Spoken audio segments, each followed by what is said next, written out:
Hi,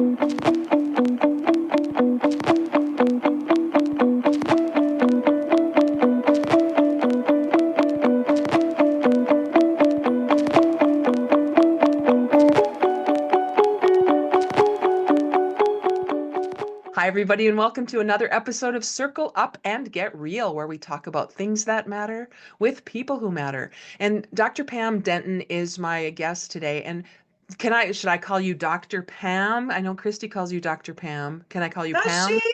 Oh, how nice of you. Thank you, Christy. No, call me Pam. Okay. So Pam and I have never met in person, but we have a really good friend in common, and we can talk more about that as we go. We've talked once, and it felt, Pam, to me like, oh my gosh, I know you. I know you. It sort of felt like that when I met you, right? And so I asked Pam if she would be on my podcast, and I want to tell you just a little bit from Pam's website about her, and then we'll break that all down and just chat, okay? So, as the visionary founder of Positive Evolution Consulting, Dr. Denton's mission is to alleviate the turbulence of change and empower executive change makers to pioneer business strategies that prioritize neurological reprogramming for cultural transformation. And you are speaking my language, girlfriend, but that might be a lot. That's a lot. So if we can kind of break that down and go back to how you got here and just talk about you. But before we get there, where are you in the world? In the world, where are you? Clinton, New York, in the country with my Okay. dog who's causing disruptions. I Like you love it. said, you called it. I love it. Hi, there's the puppy. If you're watching this on video, you can see the puppy. If you're listening on audio, you miss out. Sorry. So you're in New Look at York. this. Yeah, so I'm in central New York on 10 acres of land in the country with a Nice. dog that is a husky and likes to talk. He must have something to say. What do you miss? Hi, baby. I'm the neurological reprogrammer. He's got a job to do, and there it is. Well, since this is being real, I'm going to walk with you all while, Okay. so I'll get Kona something else to keep him occupied while we're talking. Okay, sounds good. I love it. So, Take him on you're a in New tour of York. my house. I love it. And you guys, if you are on the video, you're getting this tour. And if you're listening just audio, you're going to miss out. But we are getting a My tour kitchen. of Dr. Pam's home. This is great. I have this beautiful kitchen with lots of light that comes in, and I love to cook good, Nice. healthy food for my family. That's one of my favorite things. So this kitchen was a long time coming, and we just renovated a house 2 years ago. Oh, And so I'm living in this beautiful home with my half husky dog. Both my kids are in college. I have two kids. Oh, okay. one's graduated from college and one is graduating this year. Okay. So Awesome. that was the tour of the home. I love it. I love it. It was very fun, everybody who didn't get to see it. You are now doing work that is helping, it says here, executive change makers, and neuro programming. So I am a student of NLP, neuro linguistic programming, which we talked about a little bit last time. So I understand a lot of this, but to break it down, can you do that in a easy way to let people know? How do they find you? Yes. Why do they need you? And what do you do for them? You realize, well, first of all, we start with executives because we need the executives to understand this. And it's been proven out by Positive Evolution Consulting and is in our white papers that when executives buy into the neurological reprogramming and belief system shift that's necessary right now to run businesses, and they start to upgrade as a collective, an executive team especially, it cascades as a spiral into the organization. So that's why it says executives, because that's our start point. We can, though, however, now thanks to AI, start with culture and spiral up. However, again, there has to be that experiential transitionary buy-in of the executives, because if the executives are not into it and excited about it, the people won't change in your organization.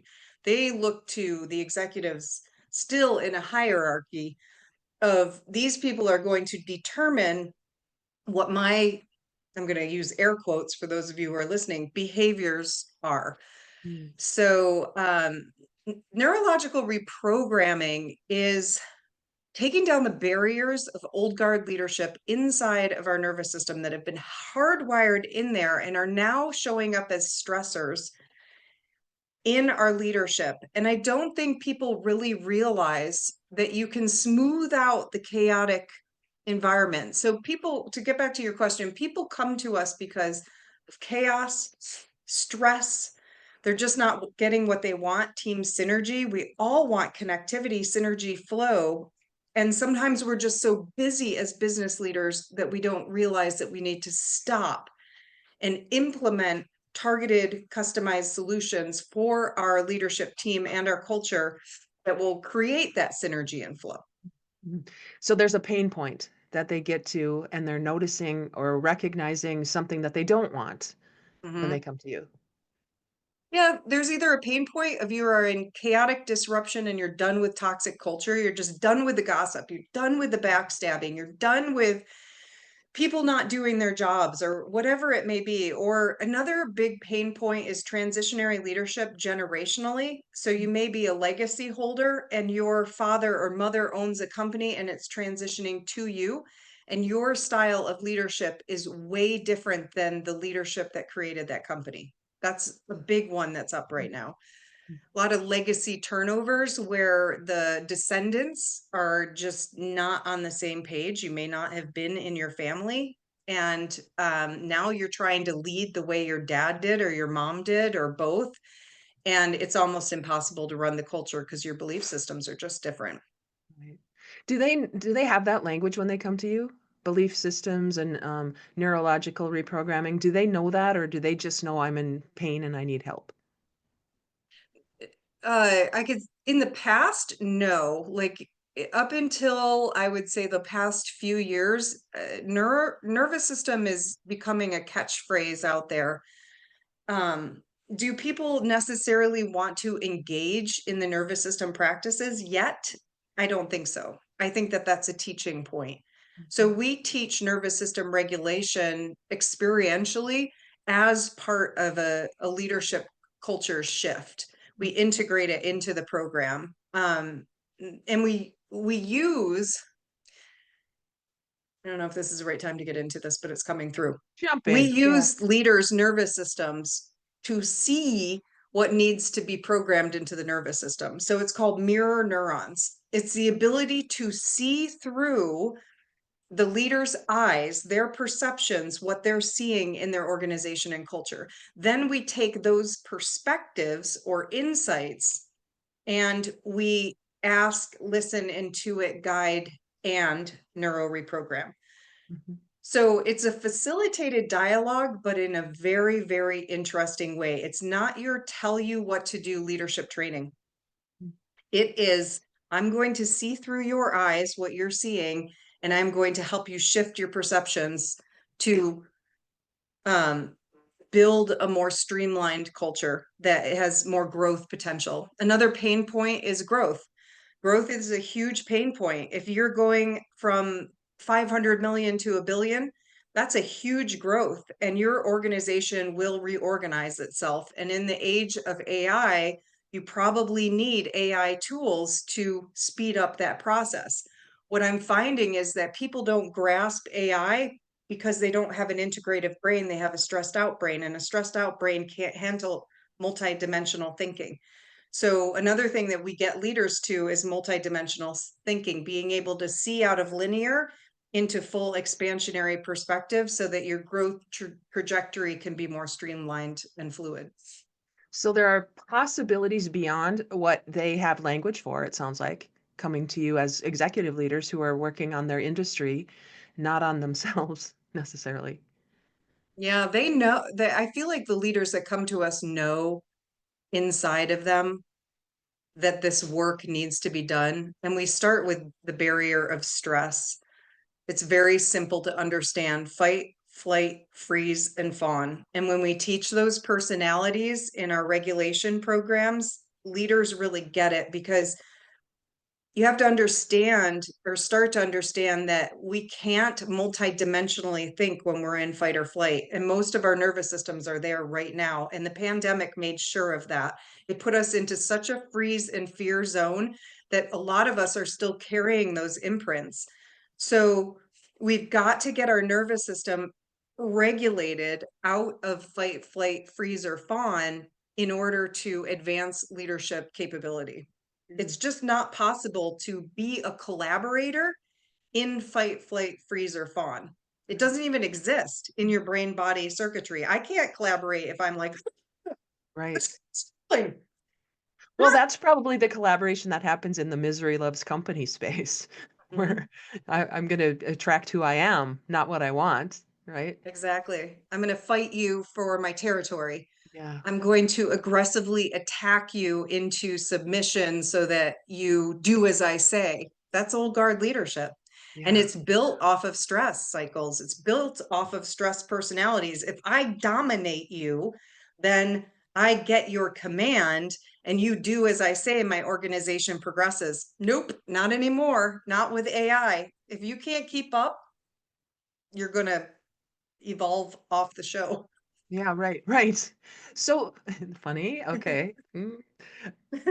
I see what you did there. I don't know if everybody else caught that, but I sure did. Um, so this, are you familiar with, did we talk about spiral dynamics when we talked the last time? No, I one of don't my remember. favorite topics though, spiral Yeah. dynamics.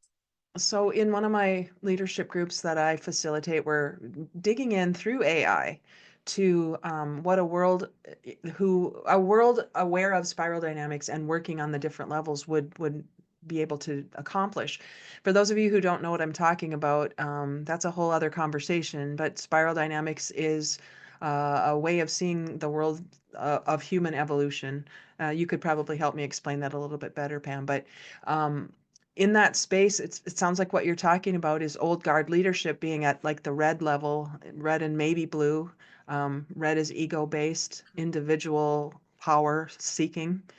Blue evolves out of the breakdown of red as a group of people who now will create the order or the way we do things around here.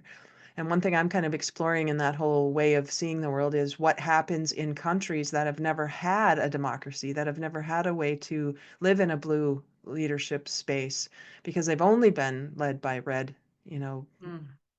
autocracies. And it's no wonder they're feeling the way they are because they've never had blue order. You know, Wow. we Yeah, I are never even thought evolving about out of blue into orange, right? Because entrepreneurial awareness is when individuals evolve into an orange setting and don't want to be in the blue order anymore. And so we in America seem to have, at least that's how we were born. America was born that way in 1776, right? We had people who said, I don't want to be under the king's power anymore. So we evolved into orange, but we're seeing a lot of devil. What's the opposite of de-evolution? de-evolution, decomposition. Yeah. You know, I always think of it as the tarot, the tower card in tarot. That's where we are. The tower is going to start collapsing around you. And if you don't know how to handle that collapse of the tower and the hangman, so important. I mean, to bring, I love the cards because they represent what who we are as humans, and the hangman is seeing things upside down. I always tell people to do a headstand or a handstand if you want to see the world from a different perspective. We've got to turn it completely upside down. And if you've never been upside down before, go bungee jumping or something because it's good. We'll do that on our leadership Oh retreats. my goodness. Wow. But you know, we don't yet. Yeah. Someday, in order to get you to really shake the rocks out of your head, Right. because that's what it feels like.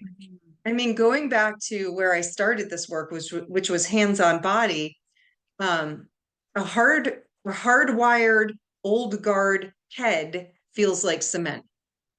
The cerebral spinal fluid's not moving, the cranial sutures aren't moving, the neck is in lockdown, the shoulders are tense, the shirt is buttoned up around it, the tie is tightened up into it.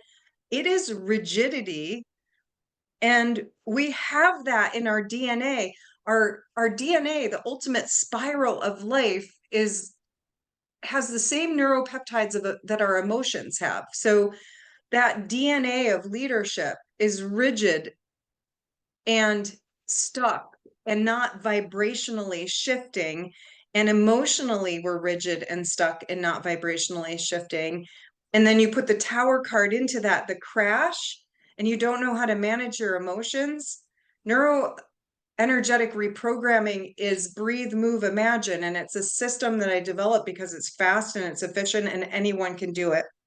And we can do it as teams because we are going to have to process a heck of a lot of poo poo as the tower crashes and we go in more into this orange zone. We also talked about, I just want to comment on the red countries. You still have spirals in your DNA. You still are a spiral. And if you trust the spiral, I always think of it as a slinky. It's malleable, it's transitional, it can move, whereas a line is like the tower falls Right, over, right. breaks like a stick. But a spiral has this ability to flex, move, shift, vibrationally change. And so anyone who has a human body has that spiraling in them. And so we have to have faith that we were all brought by the spiral into the spiral. So good. There's so much It's hope science. and possibility. Well, you're talking science, and Yeah. I don't know much about science. That's where you come from. Can you tell me more about how you got where you are? What, you know, where did you start as a little kid? And did you always know you wanted to do this kind of work? No. Oh gosh. Well, I recorded this amazing intro to one of my ebooks that I'm putting out because I'm trying to get all the data out there so people can go to my website and read it. One of the ones that hasn't been published is the mind cleanse, in which I talk about I would sit up in bed as a young girl and channel. And I was receiving information from other dimensions. And it's very natural for me now, but to other people, you may be like, oh my gosh, the aliens talk to her. But they do. And it's okay. We're on a good trajectory, people. So, but I would feel the impending doom of of the universe, so to speak, that we were headed in a trajectory of humanity that didn't serve the highest interest of people. And then it became darkness for me because I didn't have any tools. Nobody said, oh, young child, you're psychic and you're channeling multidimensional universal voices, and here's what you do with it. So I had to figure it out on my own. And I did it through movement. I started running and walking and going in the woods and communicating with the energies and watching energy. I can see energy, I can see dimensions, I can see all sorts of things. And it wasn't until chiropractic school, I had to get into a lot of pain and get out of it through neurological work. And then the lights came on, and I went to chiropractic school, not to study chiropractic, to study the human body and apply it my way through the nervous system. Mm-hmm. So that's where I learned about Candace Pert's work of the neuropeptides of emotion, molecules of emotion. And I just started to dive into chakras and energy. And then people would line up at my door during exam time and they're like, help me relieve this stress so that I can function as a leader and become this wonderful doctor chiropractor that I want to be. Um, and it all became about vibration and energy in our nervous system at the cellular level of our DNA and how we're created and how we can recreate ourselves. So it That's how I doesn't got sound here. like, yeah, it doesn't sound like you had that, this is what I'm going to do, be a chiropractor, have people. It just, as you answered the call, this is my language. Yeah. As you answered the call, people lined up at your door. Yep. So it sounds like people um, were attracted to your energy. Yeah. And then when I opened my practice, the chaos came to my door, and we didn't have websites. And Mm. this was before cell phones. I had a cordless phone. And people just found out about me through word of mouth, and they would come in and dump their pain. And inside of the story was this continual thread of leadership is hurting people. Mm. It wasn't, oh, leadership at my job is great, or leadership in my business space is wonderful. It's either I'm so stressed and I'm about to reach burnout, or my job is so toxic I can't handle it. And then put that on top of that, all the traumas that we experience in our life. And so I would call it the bucket of snot. I would put people on the table and run energy through their nervous system, touch gateways to open up their consciousness through the power of sensation and touch. And the tears would come. And because I'm such a loving, heart-centered person, which is a whole nother podcast about heart-centered evolution, but I would hold the space and the tears would come and they'd be sobbing and snot would be going all over the floor. That's why I call it the snot bucket. Actually, it'd be going on the face paper and then onto the floor. So, And I share this all the time I mean, a lot of when I do speaking, I talk about this very real and honestly, because this is the truth to transformation that people are so scared of. Yet on the other side, it feels so dang good to get it out of your system and to know that you get to lead life on your terms, not on somebody else's. yeah. I think that's what people are looking for without knowing how to articulate it. The freedom of expression, the opportunity to live their I'm calling it calling, but their mission, their purpose, and I see a lot of people that are like, tell me what it is, tell me what to do. I, we are so programmed in my world to ask for permission and ask for directions and ask for all of that when the journey is yours. And Yeah. I love that you're working in the space of leadership, about corporate leadership, because can I say you stumbled upon corporate leadership, or did you intend that to be where you spend a lot of your time? Well, that's such a great question because this is so very, very, very, very, very important. The type of technique that I did was done in community. Did I always do it that way as a nervous system person? No. But my experience was in a room of people and sometimes 500 people going through these transformations in their nervous system. A lot of people came because of pain and autoimmune diseases and all sorts of things, vaccination injuries, whatever it was. They came to this because they had something inside of them that needed to be resolved. So they would come to these far out chiropractors, such as myself, and it was done in community because our nervous systems teach each other. So let's take the red to the orange. If you have a red person, the orange is going to vibrationally send a signal to the red person that it's okay to follow. Mm. It's through our nervous system signal, the clarity of our intention, the alignment of our soul, the flow of our energy, the openness of our system, that we are going to get more and more of those red and blues to follow along and spiral in. So they start spiraling in. So if I touch this person on the table and they go into a heart oscillation, trying to do it, but my head wants to do it. They go into a heart oscillation. The person over here is going to take a deeper breath.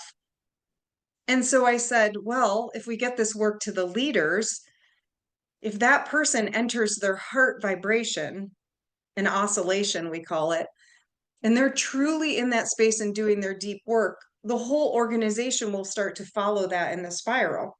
Mm. Wow. What I didn't realize was the cement wall, I Yeah, call yeah, it, and I've run into it yeah. many times, Mhm, hardwired into our nervous system are mhm, old guard patterns that people don't know that they have to take down or change or shift.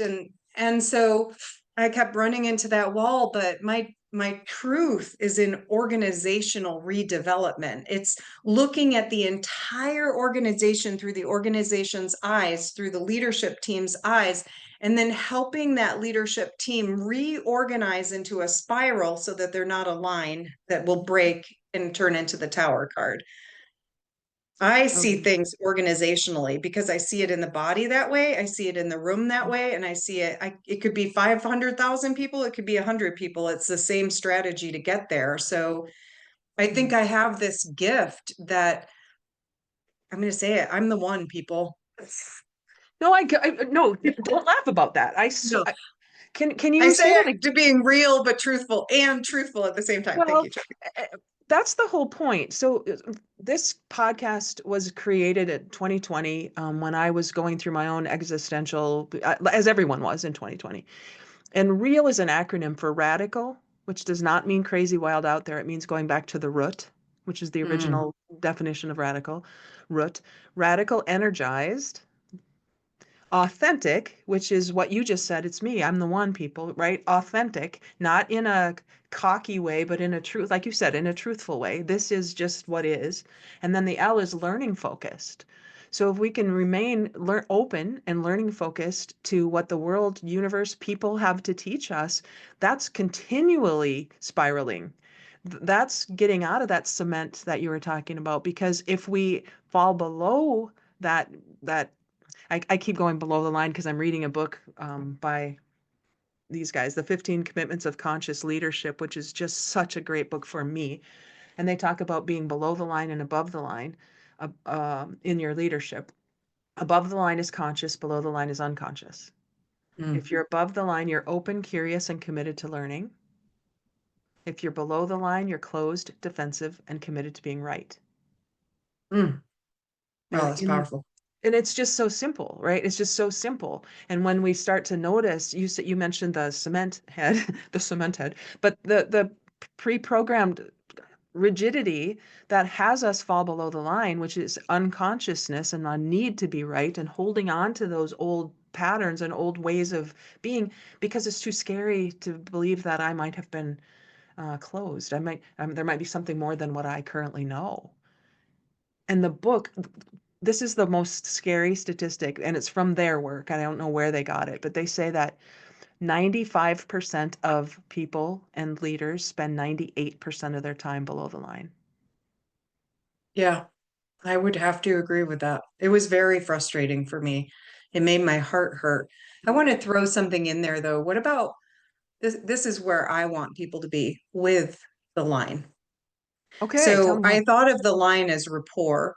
And a lot of what we teach is being with your people, not above or below. Because what happens in consciousness work, if you're too curious, you stay in that curious zone and it's like, oh, I'm curious all the time, but nothing happens. What Mm-hmm. we really work with in the spiral effect is helping leaders come down and be with the line and match the force of your organization no matter where it is. And Mm-hmm. matching the force is where change happens. If you exceed the force, you're right. And sometimes there's a necessity to exceed the force. I come in sometimes to meetings and I'm like, time to exceed the force.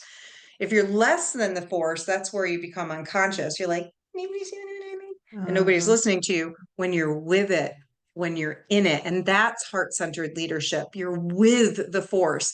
And one of the only ways to learn how to be with the force is in transformation. If you can stay through the process until complete resolution of an issue, like my organization is fear-based, I want it to be compassion-based.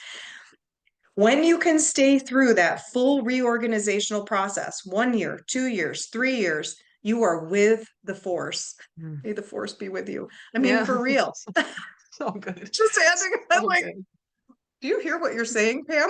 I know, but that's the beauty of having these kinds of emergent conversations where we didn't plan it. Pam, we didn't plan it. I didn't give you any questions to think No. about because the space, I love the space that we have allowed for the conversation to happen in this. And it takes some courage, I think, courage on your part. You don't know me. I mean, what if I asked you something crazy? I guess I don't feel like I have anything that would throw Yeah. you off or because we share a connection and Christy's our connection. And I think by the way, let me just back up. So last two Yeah. weekends ago we had an event called Chill Out. Some of you may have heard of that, and this is our third annual. And one of the sessions that we did, Christy did a session for everybody there in a circle, and she had us go through this process. And I took notes, and I don't have them in front of me, so I'm not going to do it justice by telling you what you taught her. But we had our feet on the ground and we had our eyes closed and we grounded, and she did some really super great work. And a couple of the people afterwards, in fact, I looked around the circle and thought, I wonder how they're going to hear this. I wonder how, because I'm are they going to be skeptical? Is this too woo woo? And one of the guys said, this was so good.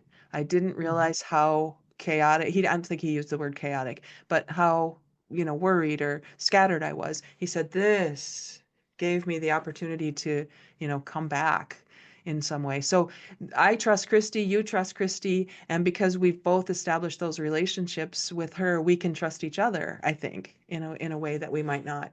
And for those of you who don't know, Christy is one of your what leaders, one of your consultants, one of your what is she? We call, yeah, consultants. So she's Hmm. trained in our consulting system. Yeah. And I do want to mention that quickly because it's Yeah. kind of cool and important.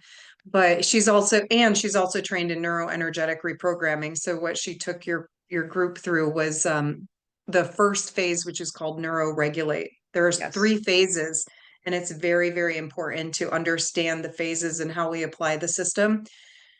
People want to compartmentalize us into breath work because we do breathe. However, breath is a huge part. It's breathe, move, imagine. There is a very important nervous system strategy that, again, the one, um, it's called build and release, that has been extracted from our nervous system and our ability to process. And it's basically the nervous system's ability to build up vibration and translate tension into flow. Mhm. So our fix it society, which is part of I almost said the logarithm. Oh my gosh, that's part of the old guard, where we want to fix everything, cut it off, put a pill in.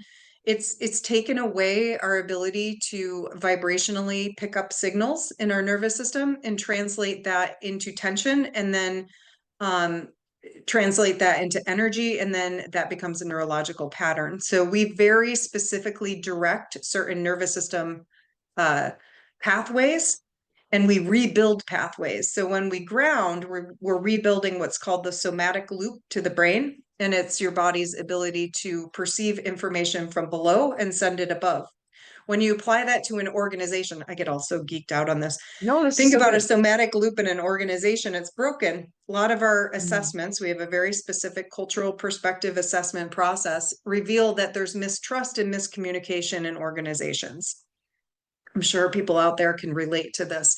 The somatic loop in our body, broken, mirrors the somatic loop in organizations. And if the leader has think of the signal, the pace setter before, the higher signal of consciousness, if the leader's unconscious running that organization and the somatic feedback loop is broken in people's bodies, hence the organization, because they're made of humans, unless you replace everybody with AI, then you don't have this communication feedback loop. So there's so much to what we do.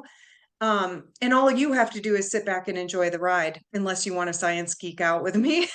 It's So like, it's kind of true though. I mean, they don't, I don't know, just from my short experience with Christy, it wasn't like I had to know all this stuff and know the terminologies and know what was happening. And she guided us through this, and it was breathing, like you said, it was so simple.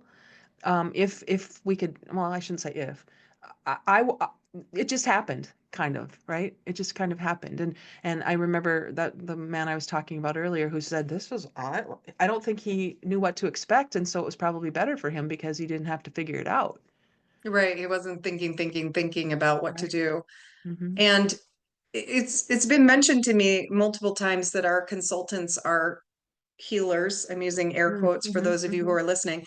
Um, because they're intuitive, because they're into the nervous system, because they're not going to come and tell you what to do, like maybe another, I'm just making this up, but another leadership trainer Mm-hmm. who may be teaching old guard leadership Mm-hmm. styles. Our Mm-hmm. team is made up of healers, energy seekers, conscious people, highly intelligent, educated doctors, and they are healers because this is organizational holistic healing. And again, when the tower card crashes, you're going to want somebody who knows how to handle that in your organization. And I'm living proof of it. We do this already. So we are healing organizations of um, PTSD from the old guard times. There's Wow. a lot of trauma in people. Yeah, that's pretty, yeah. Okay, so could you tell about like a case study without mentioning much? Could you give an example of an organization that you've been working with that is healing? I'll use one from way back. We didn't work with the whole organization. We actually came in at the middle. but it was a group of women leaders, and they discovered through our process that fear was not their guide. It was a fear-based Fortune 500 organization, fear, fear, fear, pressing down on them. And every day they were suffering so deeply with PTSD. And they came to me for help. And the way that we unwound it, they realized that they were each other's medicine. And when they were able to release the fear and the PTSD, they still stayed in the organization. Fear still, I'm going to lose my job. I'm going to lose my job. One of those reorganization fear takeovers. And they just became a community of intelligence within themselves through their nervous Mm, system. And then a lot of them ended up moving on. And so if you do run an organization, you know that it is expensive to lose quality people mhm, over and over again. So I would have liked for the top of this organization to have mhm, been part of this process. And now that is how our process goes. However, in this case, these women needed to breathe and connect together, and they realized that together they are stronger. And by doing this work in community, they are stronger, and that they are the intelligence of this company. And that's where they mm, landed. mm. And so then when they dispersed, they weren't all, or did they all go to the same place? Did they No, disperse? they stay in touch from what I've heard. They stay in touch with each other. Some stayed, some have moved on. Um, and I always remember them coming to me on the final call and saying, we have decided that our community within this organization is stronger than any fear that could get at us. And so that's the potential. Some stayed, some left in that process, and they found themselves, they found their Mm, value. And mm. when your employees find their value within your organization, your value of your organization just went up. Sure, for sure. So And I that's can one see, story. well, I can see how what you said, going from the middle is different than starting from the top for those reasons. And I would see how the effectiveness would be much greater starting from the top, it seems. And that, The leader at the top was fear-based, as I said, and she, interesting, mm, ruled with an iron fist. And so just recently, I received a story of somebody going through the same thing. This is not one of our consulting projects, but the organization was not functioning, air quotes, to the level that the corporate, and this is a healing organization, to the level that the corporate wanted it to be functioning at. So they brought in a fear-based leader, which is common. And I see this all the time. And this is the same in this Fortune 500, not functioning. So they replaced the mm, leadership with a fear-based iron fist. And all of a sudden, freeze, because fear causes freeze. yeah. So if you're going to replace and reorganize your organization based on fear, you're going to cause freeze. And with the speed of AI, if you freeze your workforce, you're never going to keep up. Wow. So So like think about it. this is so good. And I think about the state of the world. We could start with America, but start, the world right now. World. There's a lot of healing to be done. There's a lot of healing needed. How do you Yeah. how do you see that now? There's a lot of work for you to do, it sounds like. There's a lot. I see it as a billion-dollar company. I see it as the next consulting company that will be a billion-dollar company.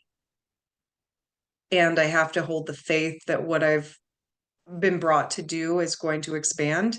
Mhm. And if not, I'm hoping to pass my legacy to someone who wants to take it over if I get to be Mhm. too old and decrepit to do it.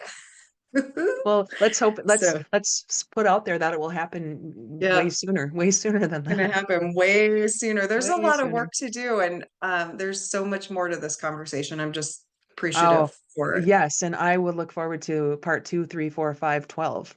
As we can continue this conversation because this is the first of many. And for those of you who are maybe you're a little freaked out by this conversation, but don't be, because this is exactly what, if you look around your organization, wherever you live, it doesn't matter if you're in New York or North Dakota or California or anywhere, just see if there's anything that resonates with you in what you've heard today. Fear-based leadership, top down, holding on to things, not allowing things to move.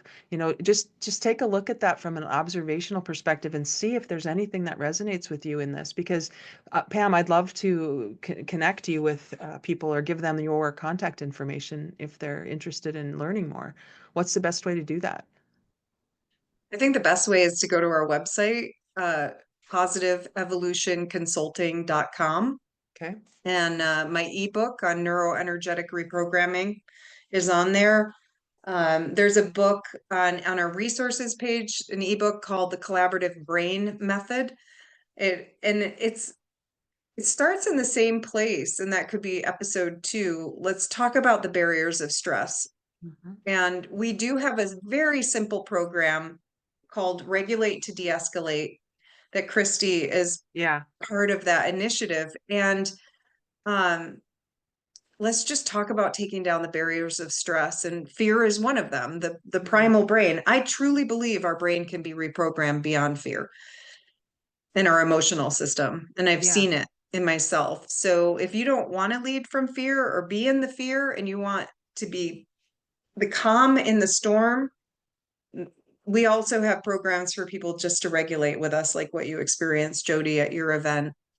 So people can come into my classes and just do the neurological work if the organizational stuff is too much for your brain to Mhm. process right now, Mhm. which is understandable because we are just being inundated with information, and it's hard for our minds to sort through it right now. Right. So are your programs, your group programs virtual? Yep, they're on Zoom Tuesday, Thursday, 1 p.m. Eastern time. It's a very odd time, however, it works. Yeah. So, yeah, and you get to come study with me Oh, and that just right there. That's what you listen. all would want. Yes, you get to be led through the exercises, and eventually we will add just a neuroregulate class. This class takes you through the 3 phases. It's about 45 minutes long. You can tap out. I usually, if there are new people, I say, okay, tap out at 30 minutes or even 15 minutes. So you could come in just for the regulate, and just slowly get your nervous system into activate, which is activating what we call the life force wave, the vibration of your body. So regulate is the stress barriers come down. We calm the nervous system. Then we activate life force energy. And then we integrate, we do brain reprogramming, which I find to be super fun Mhm. because it's asking your brain to see something before it happens and then go into it and trick it out of old patterns, basically. Mhm. We're Yeah. reorganizing how you're seeing and experience the world in a multidimensional way. It's like So quantum. is best client, I shouldn't say best, your the person who would find you most right now, is it a top of a leadership hierarchy? Is it somebody in the middle who just wants him or herself to be regulated? Or what's the best client for you right now?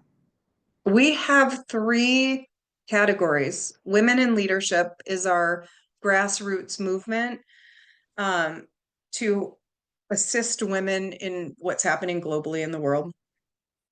It's called HER, but it stands for Heart Energy Release. So we have events that we're running nationally in the United States that any woman can come into and experience, and some men who are really in that feminine flow. And, so I put parentheses around that. Yep. Um, and then our corporate program is for anyone at any point that wants to build a more connective environment and a healthy culture that Mm, that hears what I'm saying, that leadership must change collectively. mhm. So we have a process that is very, very easy to follow. We guide you through it. It includes air quotes an assessment. It's called the cultural perspectives process.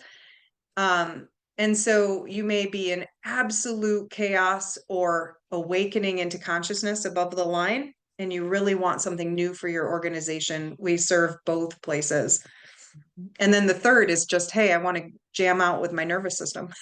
I want to Yeah, learn okay. more about the nervous system stuff, and that Yeah. would be the classes. Okay. Do you do anything in person?